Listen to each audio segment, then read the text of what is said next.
सांगलीच्या आष्टामधील strong room बाहेर मविया कार्यकर्त्यांचा राडा, मतदानाचा टक्का वाढवल्याचा पवारांच्या एनसीपीचा आरोप।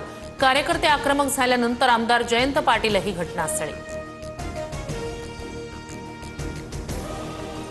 गोंदियातील सालेकसामध्ये ईव्हीएम सोबत छेडछाडीचा आरोप। ईव्हीएम मशीन स्ट्रॉंग रूम मध्ये न देता तहसील कार्यालयात नेल्यानं आक्षेप। पुन्हा मतदान करण्याची उमेदवारांची मागणी। ईव्हीएम सुरक्षेसाठी 24 तास 2-2 प्रतिनिधी तैनात ठेवा, हरल्यावर आम्हाला बोलू नका, मुख्यमंत्री फडणवीसांचा विरोधकांना टोला।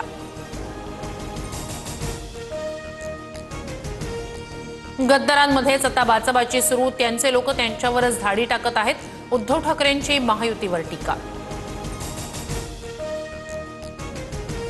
राज्य निवडणूक आयोगाची आज सर्व मनपा आयुक्तांसोबत बैठक। पालिका निवडणुकांच्या तयारी संदर्भात तसंच मतदार याद्यांबाबत बैठक असल्याची माहिती।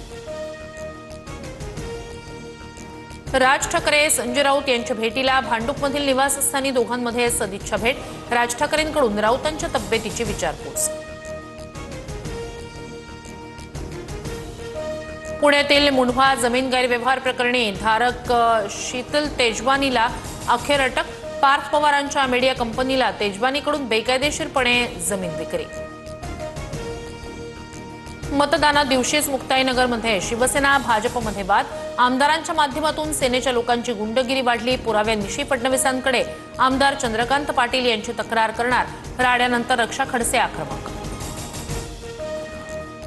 महाडमध्ये भरत गोगावले आणि तटकरेंच्या समर्थकांमध्ये राडा। विकास गोगावलेंसह महेश गोगावले आणि विजय मालुसरेंवर विविध कलमांतर्गत गुन्हे दाखल।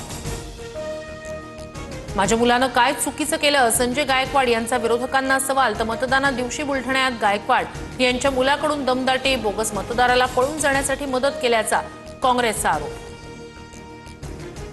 काही लोक राजकीय कारणानं पर्यावरणवादी झाले आहेत। तपोवनमधील वृक्षतोडीवरून झालेल्या टीकांनंतर फडणवीसांचा निशाणा। तर सामोपचारानं तोडगा काढला पाहिजे, अजित पवारांकडून सयाजी शिंदेंच्या भूमिकेचं समर्थन।